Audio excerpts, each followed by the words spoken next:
Dear brothers and sisters, the fear of death is a human sentiment that is more than understandable. Facing death means stepping into the unknown, detaching from our own bodies, and leaving behind our loved ones. This frightens us. What will we encounter? Will God welcome us? In this video, we discuss the extraordinary testimony of someone who has crossed the boundary of life, encountered Jesus, and had the opportunity to share his experience. This is the moving story of Father Jean Darrow, who himself also spoke about it on television during the canonization of Padre Pio. Before we continue with this exceptional tale, I invite you to subscribe to our channel and support our faith community. Father Jean Darrow had a special bond with Padre Pio, a connection that went beyond a simple spiritual relationship. Padre Pio had accepted Darrow as his spiritual son, and at every significant moment in his life, he made his presence felt to the young priest. Their relationship was based on deep mutual trust and love. One morning in 1955, Padre Pio sent Darrow a brief letter containing a few lines that read, "Life is a struggle, but it leads to light." Darrow received this letter while he was in Algeria, where he had been sent to work in the army's medical service. Initially, he did not fully understand the meaning of those words. On the very night he received the letter, the village where Darrow was located was invaded by a group of men from the Algerian National Liberation Front, who were fighting against the French colonial government. Darrow was captured along with 5 other men, and without any trial or opportunity for defense, was executed on the spot. After the execution, Darrow found himself contemplating his own body lying on the ground, along with the lifeless bodies of his companions. In an instant, he began to perceive a sort of ascent through a luminous tunnel. The clouds surrounding him revealed familiar faces, but initially, the scene appeared grim. These were people he had known in life, individuals who could be considered sinners or disreputable. However, as Darrow ascended, the faces became increasingly luminous. In a moment, his thoughts turned to his parents, and he suddenly found himself in their bedroom, observing them as they slept. Darrow noticed that a piece of furniture had been moved, and later wrote to his mother to ask why. His mother, surprised, confirmed that the furniture had indeed been moved, but was puzzled as to how her son could have known. Shortly after, Darrow thought of Pope Pius, whom he knew well from his time studying in Rome. Once again, he found himself immediately in the Pope's bedroom, just as the Pope was going to bed, and managed to exchange some thoughts with him. In the next instant, Darrow found himself immersed in a wonderful landscape, illuminated by a soft, bluish light. He was surrounded by a large number of people, all appearing to be around 30 years old. He recognized faces of people he had known in life, but was struck by the fact that everyone seemed rejuvenated. After a brief time in this marvelous place, Darrow felt it was time to ascend even higher. At that moment, he felt he had lost his human nature, transforming into a sort of spark of light. He realized that the other sparks of light beside him were Saints Peter, John, and Paul. Continuing his ascent, he saw the Virgin Mary appear, a beautiful presence enveloped in a cloak of light. She welcomed him with the sweetest of smiles, and behind her appeared Jesus, extraordinarily beautiful.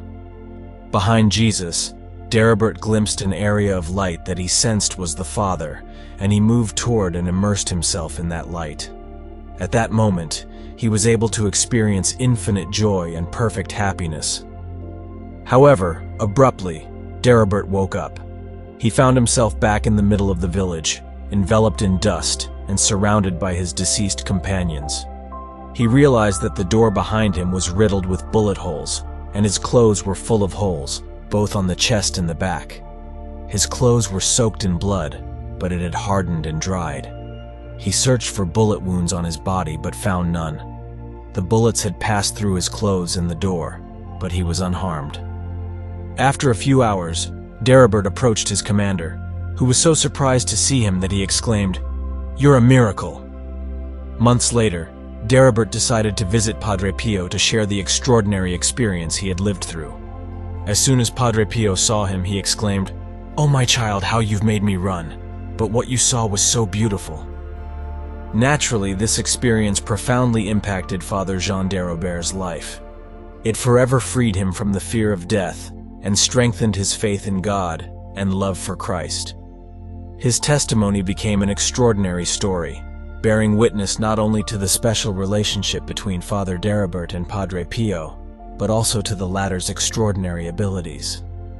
To this day, there are numerous people who have had similar experiences. According to some statistics, millions of individuals from diverse social, cultural, and age backgrounds.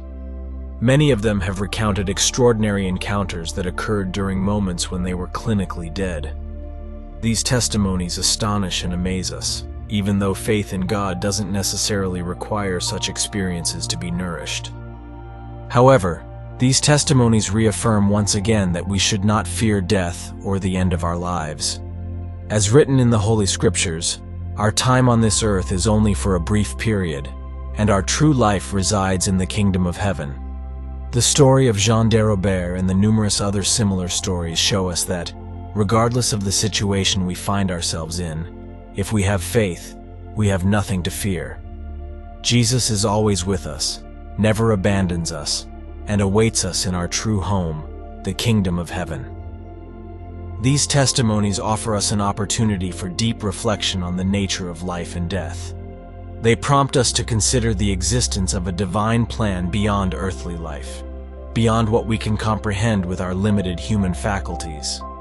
They invite us to contemplate the infinite goodness and mercy of God, who offers those who believe in Him the opportunity to live eternally in His presence.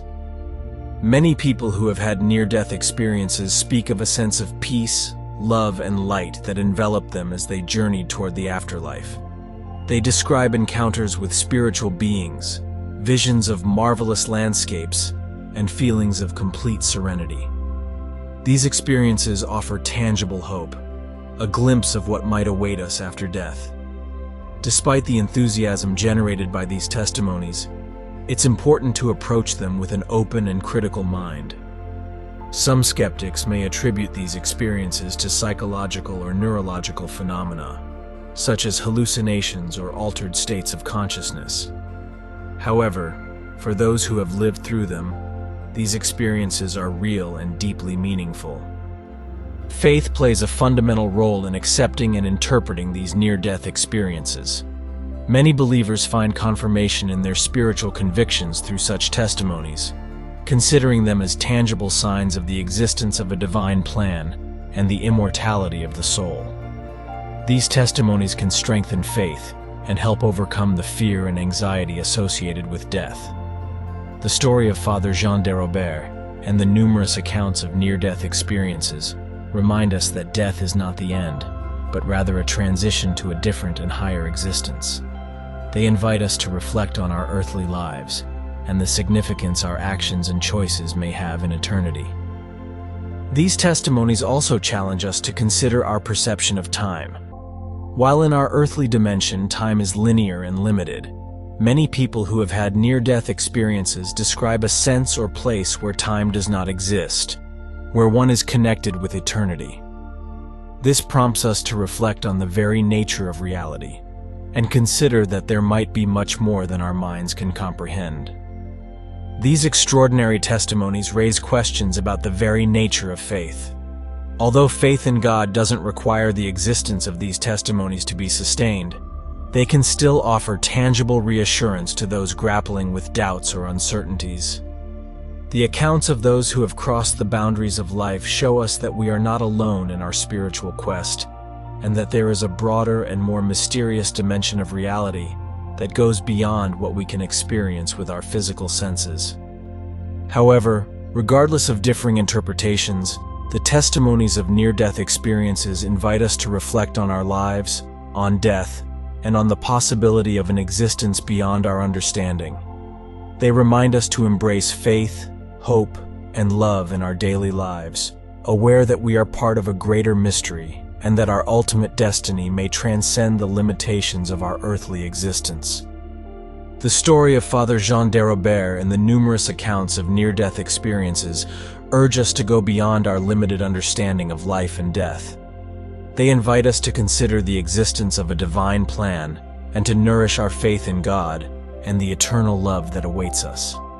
Whether it's spiritual comfort or profound inspiration, these testimonies remind us that we should not fear death, but rather embrace life with gratitude and hope, aware that we are part of a destiny that surpasses our imagination. Please let us know in the comments what you think, and don't forget to subscribe to the channel to stay updated on new videos and become a part of our community of faith and prayer. May God bless you.